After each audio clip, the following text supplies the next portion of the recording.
27वीं आईनी तरमीम पर इत्तेफाक राय के लिए हुकूमत की इत्तेहादियों से राबतों में तेज़ी। वज़ीर-ए-आज़म शहबाज शरीफ से एमक्यूएम पाकिस्तान, क़ाफ लीग और इस्तेहकाम पाकिस्तान पार्टी के वफूद की अलग अलग मुलाकातें। एमक्यूएम तर्जुमान का कहना है कि वज़ीर-ए-आज़म ने एमक्यूएम पाकिस्तान के वफ़द को 27वीं आईनी तरमीम पर एतमाद में लिया। बल्दियाती मुसव्वदे को 27वीं तरमीम में शामिल करने की यकीन दहानी कराई। 27वीं तरमीम में एमक्यूएम के बल्दियाती आईनी तरमीमी मुसव्वदे को मुस्लिम लीग नून सपोर्ट करेगी। अलीम खान की क़यादत में इस्तेहकाम पाकिस्तान पार्टी के वफ़द की भी वज़ीर-ए-आज़म से मुलाकात। वज़ीर-ए-आज़म ने 27वीं तरमीम पर एतमाद में लिया। क़ाफ लीग के वफ़द ने भी वफ़ाक़ी वज़ीर चौधरी सालिक हुसैन की सरबराही में वज़ीर-ए-आज़म से मुलाकात की।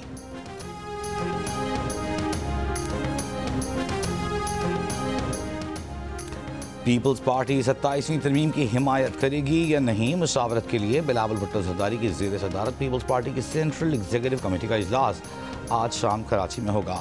पीपल्स पार्टी की मरकजी मजलिस आमला 27वीं आईनी तरमीम से मुताल्लिक़ तजावीज़ पर गौर करेगी। बिलावल भुट्टो ज़रदारी सीनियर पार्टी रहनुमाओं को वज़ीर-ए-आज़म शहबाज शरीफ से मुलाकात से मुताल्लिक़ आगाह करेंगे। पार्टी रहनुमाओं से राय लेंगे।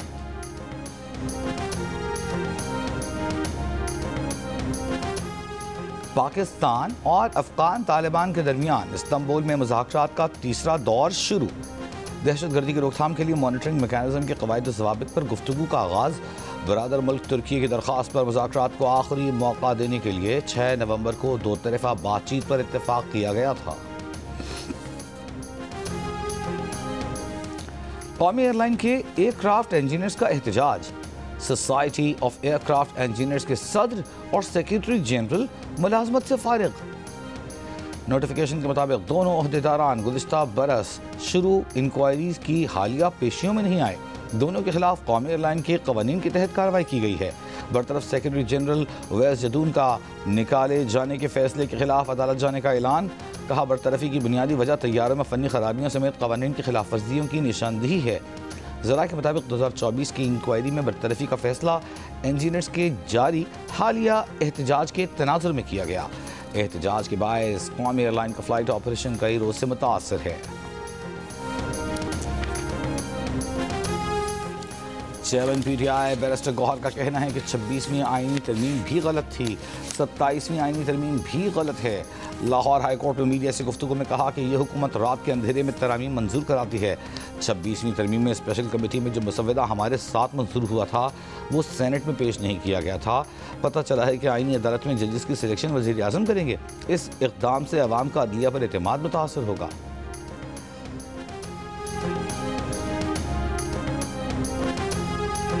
स्पीकर पंजाब असम्बली मलिक मोहम्मद अहमद खान का कहना है कि पिछले NFC अवार्ड पर सबने इत्तेफाक किया था, मगर अब अगर वफाक मुआशी एतबार से ख़ुद पर बोझ महसूस करता है तो उसका कोई ना कोई फार्मूला तय होना चाहिए। लाहौर में तकरीब से खिताब। कहा, मकामी हुकूमतों के तहफ़्फ़ुज़ से मुताल्लिक़ जो करारदाद पंजाब असम्बली ने मंजूर की उसे 27वीं आईनी तरमीम में शामिल होना चाहिए। मुजव्वज़ा आईनी तरमीम से अदलिया की खुद मुख्तारी मुतासर नहीं होनी चाहिए।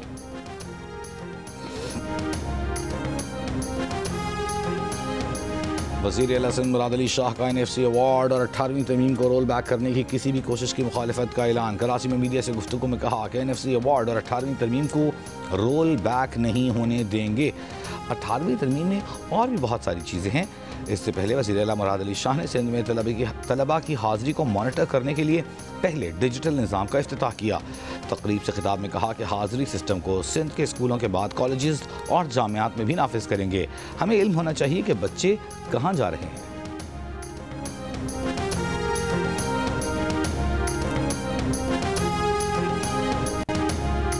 वज़ीर-ए-आला पंजाब मरियम नवाज शरीफ ब्राज़ील रवाना COP30 इजलास में शिरकत करेंगी। पंजाब के फ्लैगशिप प्रोजेक्ट्स पर ब्रीफिंग देंगी। सुथरा पंजाब ई-मोबिलिटी के बारे में शरका को आगाह करेंगी। क्लाइमेट रेजिलिएंट रीजनल लीडरशिप पर गुफ्तगू करेंगी। वज़ीर-ए-आला पंजाब कॉन्फ्रेंस के दौरान अहम और नुमाया शख्सियात और रहनुमाओं से भी मुलाकातें करेंगी। 26 नवंबर एहतजाज के केस में अलीमा खान और उनके वकला आज भी पेश नहीं हुए। अदालत ने 8वीं मरतबा अलीमा खान के नाकाबिल ज़मानत वारंट गिरफ्तारी जारी किए।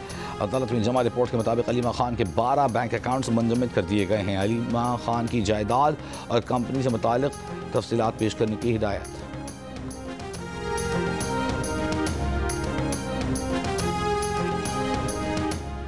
बलूचिस्तान हाई कोर्ट का सुई सदर्न गैस कंपनी हुक्काम को तौहीन अदालत की कार्रवाई का नोटिस जारी करने का हुक्म। सुई गैस की ओवर बिलिंग और लोड शेडिंग से मुताल्लिक केस में सुई सदर्न गैस कंपनी की रिपोर्ट पर अदम इत्मीनान। अदालत ने रिमार्क्स दिए, सुई सदर्न गैस कंपनी की रिपोर्ट गैर तसल्ली बख्श है। क्वेटा में रोजाना 13 घंटे गैस की बंदिश से शहरी मुश्किलात का शिकार हैं। अदालत की चीफ सेक्रेटरी बलूचिस्तान को मामला ECC और CCI में उठाने की हिदायत। नौशहरा में पुलिस का दहशतगर्दों के खिलाफ ऑपरेशन फितनतुल खवारिज का इंतखाब नामी दहशतगर्द मारा गया। DIG खैबर पख्तूनख्वा रब नवाज ने जियो न्यूज़ से गुफ्तगू में बताया कि हलाक दहशतगर्द इंतखाब दहशतगर्दी की मुतअद्दिद कार्रवाइयों और 15 सितंबर को इंसदाद पोलियो मुहिम के दौरान हेड कांस्टेबल को शहीद करने में मुलव्वस था। गवर्नर सिंध कामरान टिस्सोरी से रोमानिया के सफीर की मुलाकात, तिजारती, इक़्तिसादी और बाहमी ताउन के फ़रोग़ पर तबादले ख़याल। गवर्नर ने कहा कि पाकिस्तान खुसूसन सिंध में सरमायाकारी के वसीम मौक़े मौजूद हैं। रोमानिया के सफीर ने मुख्तलिफ शोबों में सरमायाकारी में गहरी दिलचस्पी का इजहार किया। अमरीका गजा अमन मनसूबे पर करारदाद का मसवदा आज सलामती काउंसिल के मुंतखब 10 अरकान से शेयर करेगा। करारदाद में 2 साल की अबूरी हुकूमत और बैनुल अक़वामी इस्तेहकाम फोर्स की मंजूरी की तजवीज़ है। इस्तेहकाम फोर्स को अमन यकीनी बनाने के लिए तमाम ज़रूरी इक़दाम का इख्तियार हासिल होगा।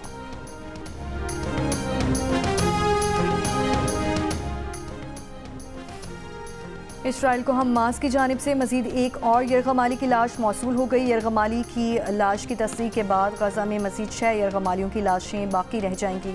वस्ती गजा में 2 हमलों में 2 फ़लस्तीनी शहीद हो गए। इसराइली फ़ौज ने दावा किया कि शहीद फ़लस्तीनियों ने सीज़ फायर के तहत तय करदा येलो लाइन क्रॉस की थी। अरब मीडिया के मुताबिक इसराइली अफवाज ने गजा शहर के मशरक़ी हिस्से में फ़ज़ाई हमले किए। हमास वफ़द की तुर्क इंटेलिजेंस एजेंसी के सरबराह इब्राहिम कालम से इस्तंबुल में मुलाकात की।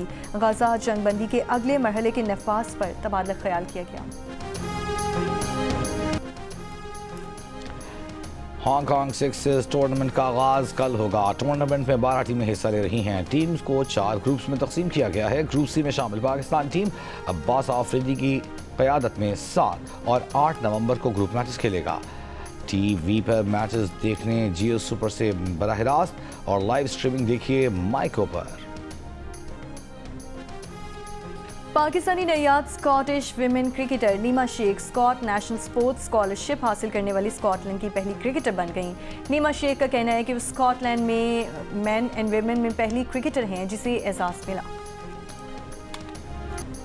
थल जीप रैली के लिए ड्राइवर्स तैयार। गाड़ियों की रजिस्ट्रेशन, टैगिंग और फिटनेस टेस्ट जारी। कल क्वालिफाइंग राउंड होगा।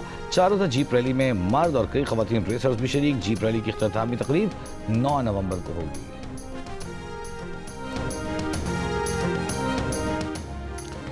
और दूसरे एक रोज़ा मैच में जनूबी अफ्रीका के खिलाफ पाकिस्तान की बैटिंग जारी। पाकिस्तानी टीम ने 3 विकेटों के नुकसान पर 52 रन बना लिए। बाबर आजम सिर्फ 11 रन बनाकर पवेलियन वापस लौट गए।